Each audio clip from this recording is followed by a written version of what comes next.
Muito bem, vou começar dessa vez com a Desirê Penalba, advogada e economista, CPI da Covid, mais um capítulo, mais depoimentos, mais desdobramentos, Desirê.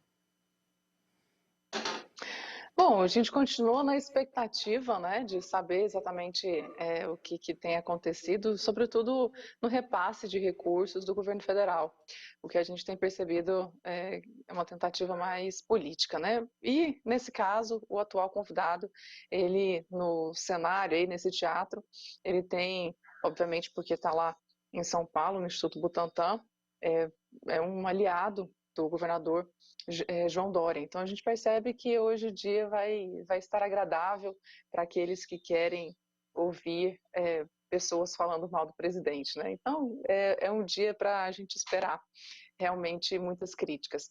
Mas a questão é a seguinte: sobre especificamente a questão da vacina do Butantan, a eficácia dela deu uma balanceada. A gente percebeu na última semana, imagino que é bem recente isso, inclusive as pessoas que vacinaram idosos acima de 80 anos tiveram uma queda na eficácia em 28%. Então, antes a eficácia ela era acima de 50%, 60%.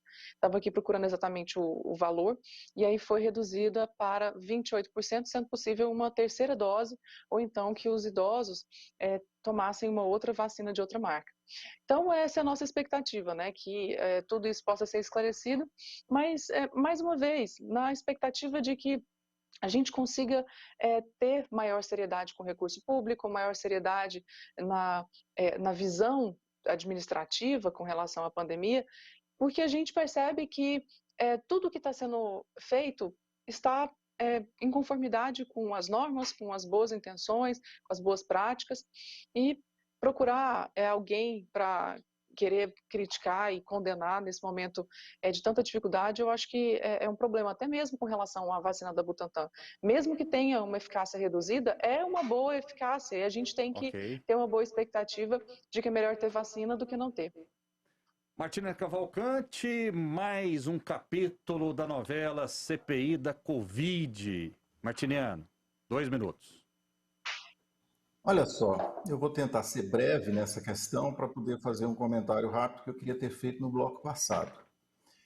Em primeiro lugar, eu não vi aí até agora, do que foi a fala do Dimas, nenhum fato novo, mas o que ele traz de importante é que a documentação da relação com o governo federal está entregue à CPI. Essa documentação é natural, uma instituição secular como o Butantan, com os controles de qualidade que existem hoje em qualquer empresa, esse há um registro permanente de todos os atos. Isso mostra que desde meados do ano passado há a tentativa de oferta de vacinas para o governo federal, a solicitação de ajuda para a produção das vacinas, complementação dos testes já na fase 3, a construção da fábrica e efetivamente as respostas do Ministério estão documentadas com seus prazos, com suas ausências. Então isso você vai ver isso na imprensa hoje o dia inteiro. Acho que é um outro elemento importante na CPI, que foi a convocação dos governadores e prefeitos. Aliás, isso já estava no objeto da CPI, há uma polêmica sobre isso. Eu lamento governadores que não queiram ir, acho que é lamentável se não forem, acho um erro se não forem. Espero que, passada essa fase da análise dos atos do governo federal, que os governadores possam ir, inclusive, para confirmar ou desmentir as suspeitas de irregularidade. Eu sempre digo aqui o seguinte: irregularidade a gente tem que avançar antes de condenar. Agora eu quero fazer um comentário rápido sobre essas falas do Jean a respeito das minhas falas. A primeira coisa é o seguinte: eu não espero que ele goste nem um minuto das minhas falas. Se uma pessoa que acha que o Pazuello é um excelente ministro, que o Bolsonaro é o melhor presidente da era democrática, um sujeito que admite a tortura, um sujeito que defende ditadura todo o tempo, um sujeito que contraria a participação popular, um sujeito que estimula tocar fogo na Amazônia, a grilagem, o garimpo, a derrubada de madeiras, o desmatamento cresce em Ok. todos os biomas. E esse tipo, quem admira isso, diz que o Salles é um excelente ministro, naturalmente não pode gostar das minhas falas. Agora, outra coisa, eu não condeno falas alheias. Eu não disse aqui, concluo, que havia desonestidade na fala de ninguém. Isso não faz parte da minha forma de me comportar. Eu espero os julgamentos da justiça. Eu nunca fiz isso em relação à opção sexual de ninguém, à opção ideológica de ninguém, e eu defendo uma concepção plural de sociedade. É isso que defendo. Ok, darei um pouco mais de tempo para o Jean, que o Martiniano acabou estourando o tempo dele. Pois não, Jean? Bem, vindo de alguém que defende o Lula, que defende o Stalin, que defende o Fidel Castro, o Che Guevara, o Nicolás Maduro e por aí vai, eu recebo como afagos as palavras do Martiniano. Eu quero dizer, antes de entrar na questão da CPI, Rafael, que o governo federal bateu recorde nesse mês de maio de distribuição de doses de vacina. Foram 33 milhões de doses, só neste mês de maio, que ainda não terminou. Isso não é falado. O que é falado são os shows pirotécnicos no Picadeiro de Brasília. Veja bem, todas as vezes que tem uma notícia boa sobre a Coronavac, ela é acreditada ao Dória. Quando tem uma notícia ruim, é acreditada ao Jair Bolsonaro. A dissonância que até hoje eu não consegui entender. Aliás, Rafael, eu queria lamentar muito que morreu de ontem para hoje, o sambista Nelson Sargento. Nelson Sargento, que eu gosto dele, continuo gostando, porque ele morreu, mas a obra continua, por dois motivos. Pelo grande sambista que sempre foi, e por ser torcedor fanático do Clube de Regatas Vasco da Gama, o clube que acabou com o racismo no futebol brasileiro, que aboliu o preconceito racial no futebol brasileiro. O Nelson Sargento faleceu e ele já havia tomado as 2 doses da Coronavac. É lamentável. Sobre a questão, continuando sobre a CPI, eu não estou acompanhando o depoimento do Dimas, porque eu estou trabalhando desde cedo, mas é claro que o que está acontecendo lá é apenas um show, né? Não é dito por que a China faz chantagem ao mandar insumos para a produção de vacina, não fala dos problemas do governo de São Paulo, que gerencia essa questão da Coronavac no Instituto Butantan, que não pertence ao Dória, não pertence ao governo de São Paulo, pertence ao Estado de São Paulo, e sendo assim pertence à Federação, à União, a todos nós.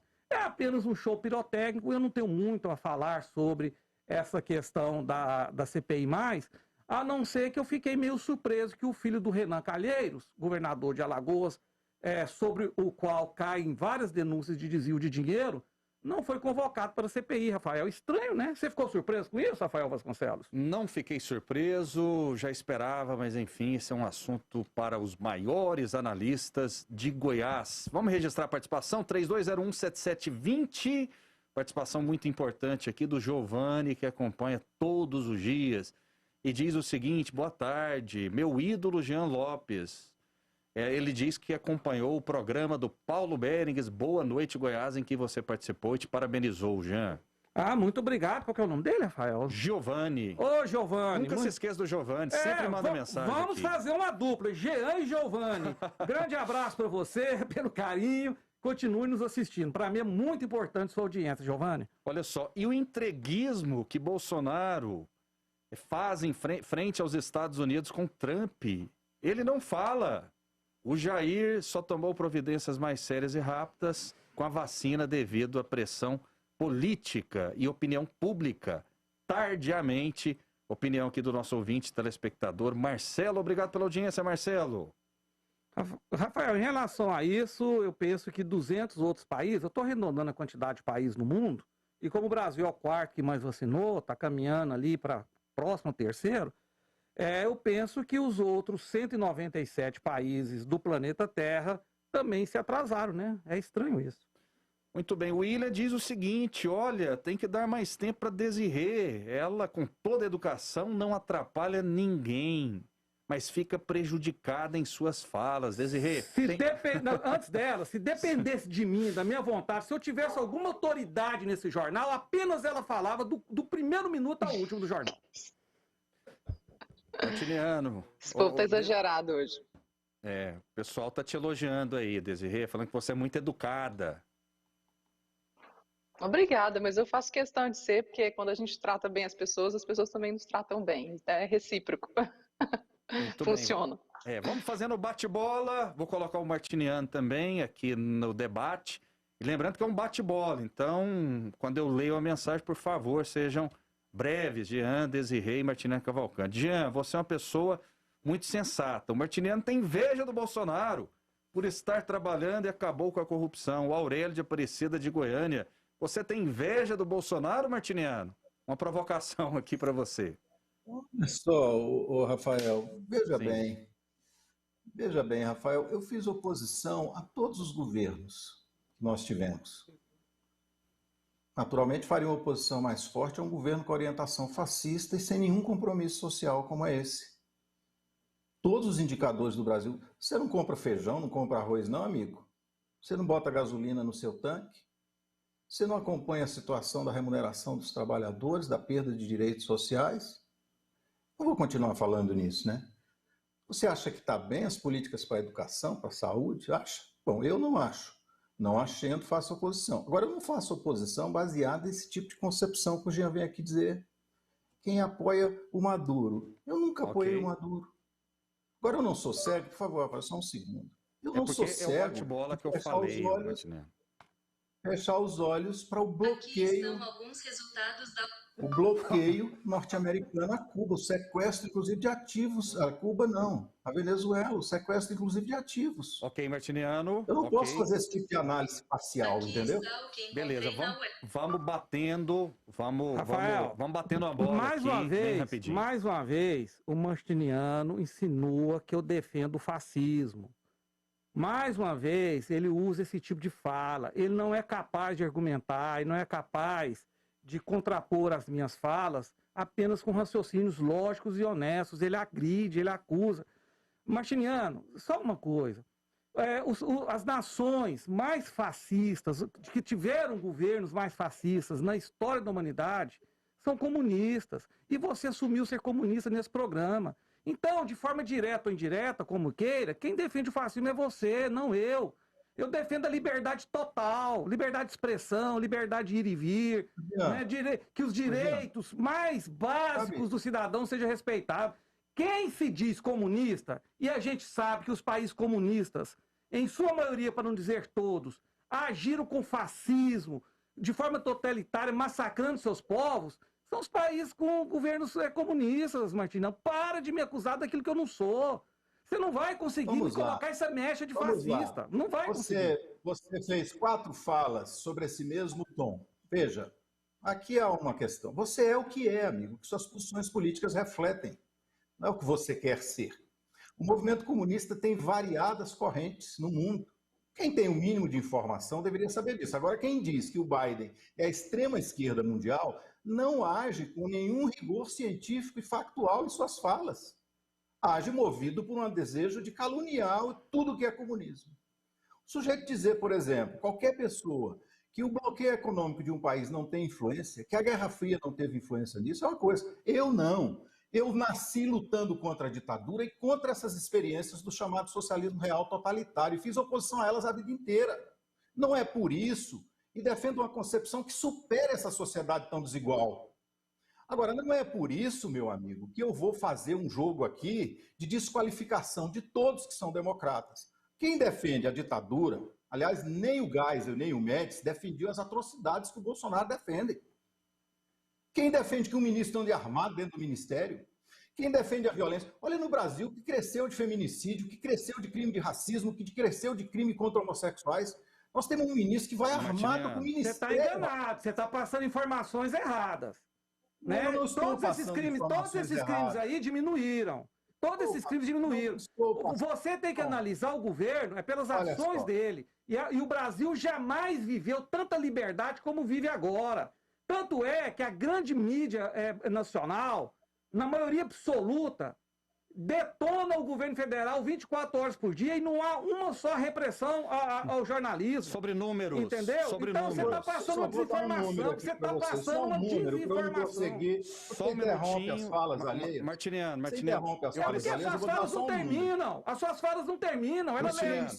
Você não é dono do programa, amigo. Você falou 4 vezes. Eu não sou dono, mas você também não é. Siga o âncora. Agora eu estou falando por gentileza. Você falou 4 vezes sobre o mesmo tema, Jean. Martiniano, você 4 citou... vezes. Você é autoritário, como sempre, quer dizer o que eu devo falar e quantas vezes? Martiniano, Você fala o tempo todo a mesma coisa, é sempre atacando o capital e o Jair Bolsonaro. Eu sou o âncora do jornal. Eu nunca vi você atacar nenhum governador corrupto. Com licença, só um detalhe que saiu hoje no Jornal Popular, inclusive não deu tempo da gente colocar, eu vou pedir para a produção, para a Norma, para a Núbia colocarem amanhã. Olha só, saíram números a respeito da criminalidade. Nos últimos 2 anos, Martiniano, houve uma redução em 2020 em relação a homicídios. 2019 para 2020. 2019 houve 1.662, 2020 1.512. Em 2018 eram 2.110. Feminicídio, né, se manteve um tanto quanto estável. 2019 40, 2020 43. Estupros, houve uma redução, 713 em 2018, 285 em 2020. Latrocínio, também houve uma redução, 2018, 105, 2020, 46. Armas apreendidas, né? Também, aí no caso, houve um aumento. Então, os números em relação à segurança pública, números, informações, estatísticas, Rafael, eles são fantásticos no que diz respeito à redução. Eu citei aqui, não é só de agora. Isso vem desde 2013 no Brasil. Desde 2018, Martiniano. Desde 2018. Desde 2013. Eu te mando o arquivo aí. A gente faz amanhã nós vamos tratar desse tema. De 2018 para 2020, a queda é significativa. As quedas são significativas. Nós vamos tratar desse tema amanhã, ok? Amanhã nós vamos tratar desse tema. Eu vou trazer o mapa da violência no Brasil. Completo, desse período todo do século XXI. Mas veja, nosso jornalismo o que eu disse aqui foi feminicídio, disse crime de racismo e crime contra homossexuais. Foi isso que eu disse, que são crimes de ódio. Foi isso que eu disse, que tem a ver com essa ideologia. E não aumentaram. Aliás, jamais houve tanta... Feminicídio aumenta 10%. É pouco? Aliás, jamais houve tanto casamento homossexual como há no governo do Bolsonaro. A liberdade é muito maior agora do que houve antes, para tudo e para todos. Em todos os segmentos da sociedade. Se alguém for honesto e passar as informações corretas, vão dizer isso. O Brasil vive sob uma recessão causada por uma pandemia que veio de um país com um governo comunista e a culpa cai exatamente no país que é democrático, no governo de um país democrático. Outra coisa, amanhã, hoje não vai dar tempo mais, eu cedo meu tempo para o Martiniano falar, por exemplo, da aliança do ex-presidente Lula com Muammar Gaddafi, um dos maiores assassinos da humanidade. Que trocavam presentes e um chamava o outro de amigão. Tem fotos dos dois abraçados. Eu queria que o Martiniano falasse sobre isso, que eu jamais, nesse tempo todo que eu debato com o Martiniano, vi qualquer crítica em relação a esse tipo de situação. Eu nunca vi o Bolsonaro abraçado a um assassino. Eu nunca vi o presidente da República atual chamar de amigo um assassino contumaz, um terrorista. Que fez as piores atrocidades humanas já vistas. Entendeu? Então, Martiniano, eu gostaria que você fosse mais... Só uma palavra para você. Você nunca viu como você nunca viu o Martiniano... 10 segundos. Você nunca viu como você nunca viu o Martiniano combater governo corrupto. Eu respondi 32 processos do seu Marconi Perillo. Você respondeu quantos? Na época eu não era jornalista. Não, na época eu não era jornalista, eu trabalhava em outra atividade. Sim. Deixa eu acionar aqui. Tá bem, Jean. Tá bem. O meu não foi só como jornalista. Eu nunca vi você tomar processo, por exemplo, do PT, ou do PSOL, ou do PCdoB, já?